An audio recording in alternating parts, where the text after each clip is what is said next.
Hello everyone, I'm Yannis Kalafatis and together we will learn more about the Mediterranean cuisine and diet. On our previous videos we visited Italy, we saw how to make a traditional Genovese pesto, we went to Morocco and we saw how to make harissa, sauce that is actually amazing. Today we will go back to, actually I'm not gonna say back to, I'll say we will go to the southern eastern part of the Mediterranean region. Including Greece and a little bit of Middle East and etc, etc. So we'll see how to make baklava or baklava. That varies from region to region. Like in Greece we make it with walnuts. In Turkey they make it with pistachio, and then you can change the nuts to any that your preference is, or you can mix them. Yeah, the recipe can be found in the description, the link, or you can just type on Google yanniskalafatis.com, where there are other amazing recipes. And a favor from you before we get into the video: if you press this red button, the right subscribe down below, it supports a lot of our channel and will help us reach our next major goal, which is to start traveling throughout the region and cook with locals. For now, let's see how to make baklava. So here into our pan we got 400 grams of water, 60 grams of glucose, and then we got our sugar, and then we're gonna add some spice that you season, and then some orange. So we'll switch the heat on for that, and we'll go ahead and we'll add a good amount of cinnamon, about a tablespoon, and the same for cloves. Now while this is warming up, if you're wondering why we add glucose, it's simply so that will prevent to make crystals when we'll put it onto our baklava.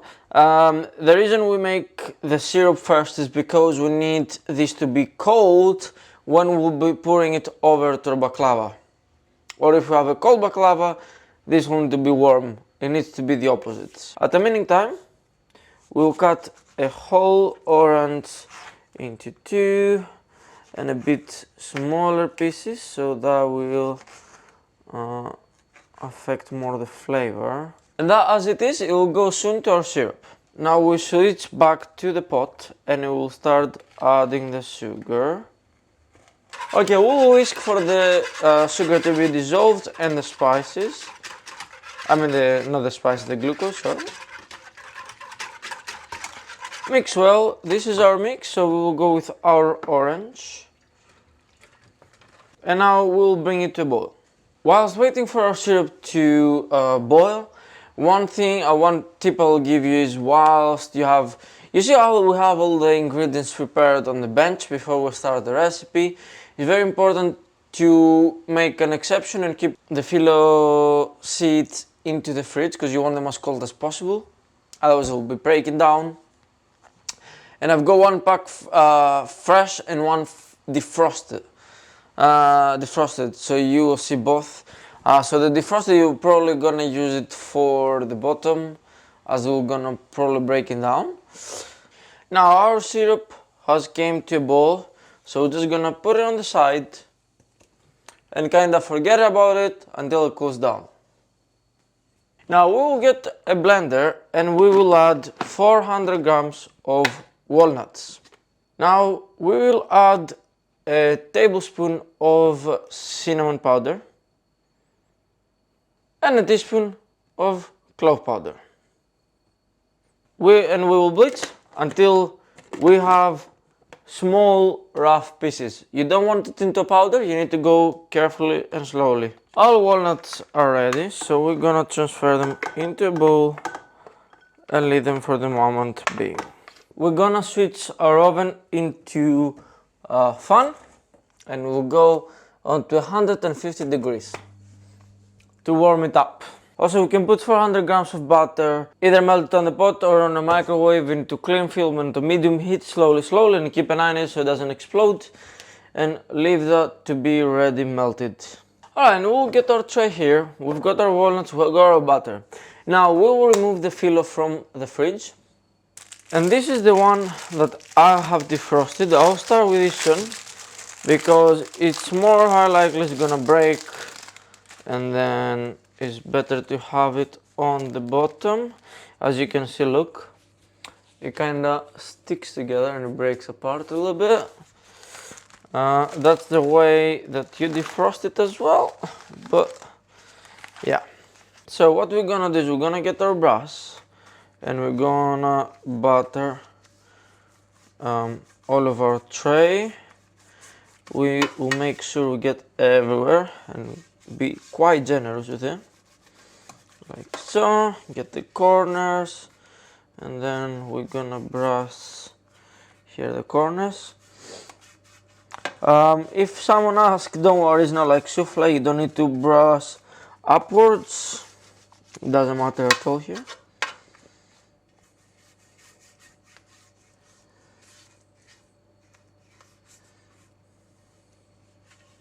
Perfect. And we will start with our broken ones. We'll put them onto the bottom like so.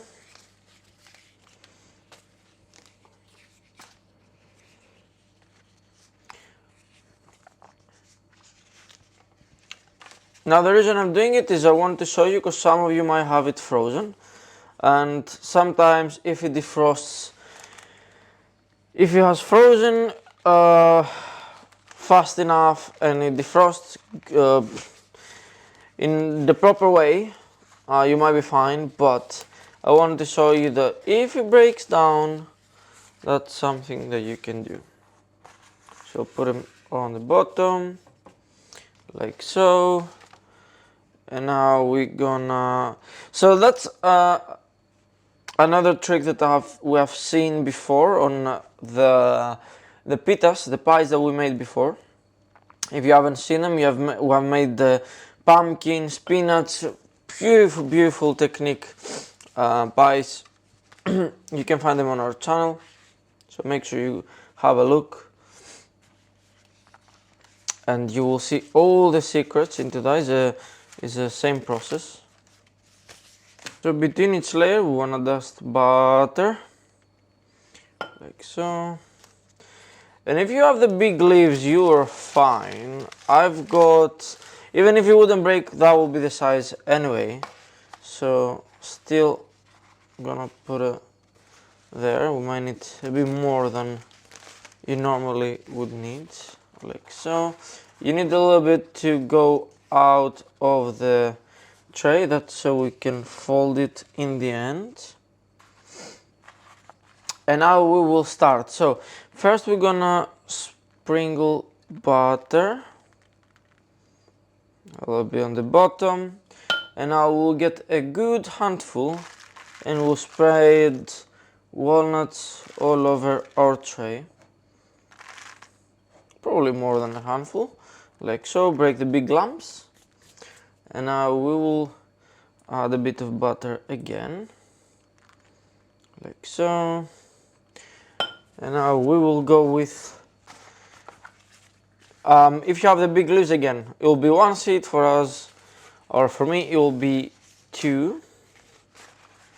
So you go like that in the middle, and one more to cover the whole area. But as we go with two, we still need to sprinkle in between, so it don't stick, like so. And now we're gonna sprinkle again.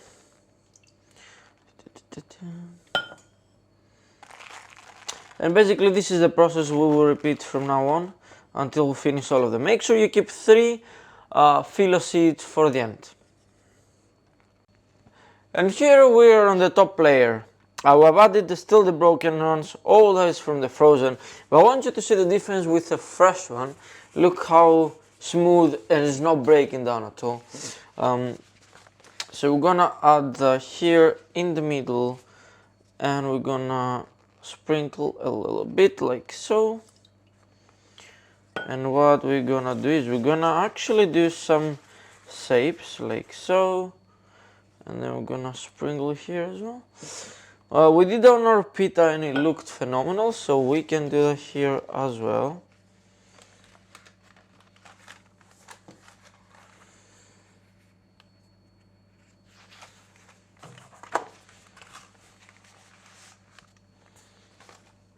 Now we're gonna break it down with our hands. It doesn't matter if it's uneven, because all we're gonna do is we're gonna create some sort of shape, and we're gonna sprinkle here. And we're gonna do one more here, and two more actually. So break this one as well, put here, and one more there. Now, something that we're gonna do is we're gonna brush here very well. Be everywhere. Be quite generous with the butter. If you want, you can use any other fat. I am lactose intolerant, so I'm using some Flora block, which is dairy free. And now what we're gonna do is we're gonna fold those, and we're gonna push it down like so, and we're gonna do that for here as well. You don't have to roll it, you can just make it like that, a bit random, to make some nice breaking shape. And actually I'm gonna cover up the holes because they don't look very nice. It's because our filo is breaking down, otherwise we'll be fine.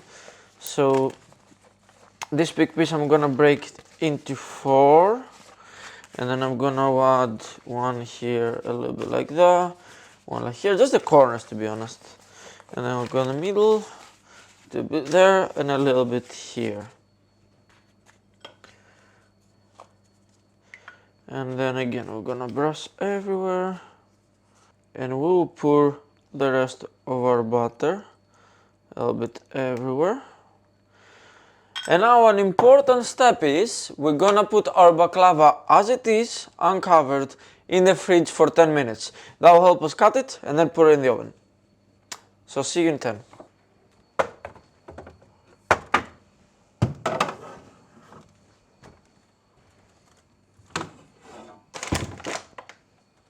Now you can see, most people don't do, some people do, but most people don't do shapes like that. You can see how solidified the butter, and what we're going to do is we're gonna cut it into an angle. Actually not cut, we're gonna score it.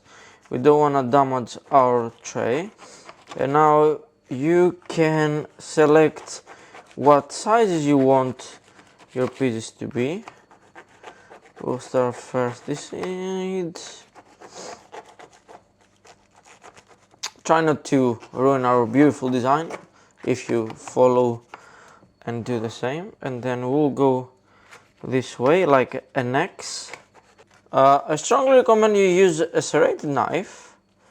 That will help you cut and not ruin the shape and actual cut and not destroy it. So like so.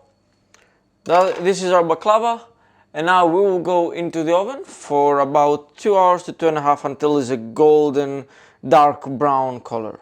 It's been 2 hours, so we'll get our baklava out. You can go with a little bit more color if you want, but that's actually quite nice. Here you are. Can you hear the cracking and this crispiness? So now, straight, what we're going to do, we're gonna get our cold syrup.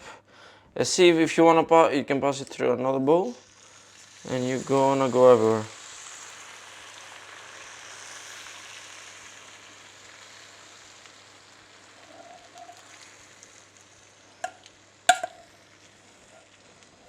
And that's what you wanna hear, the drizzling.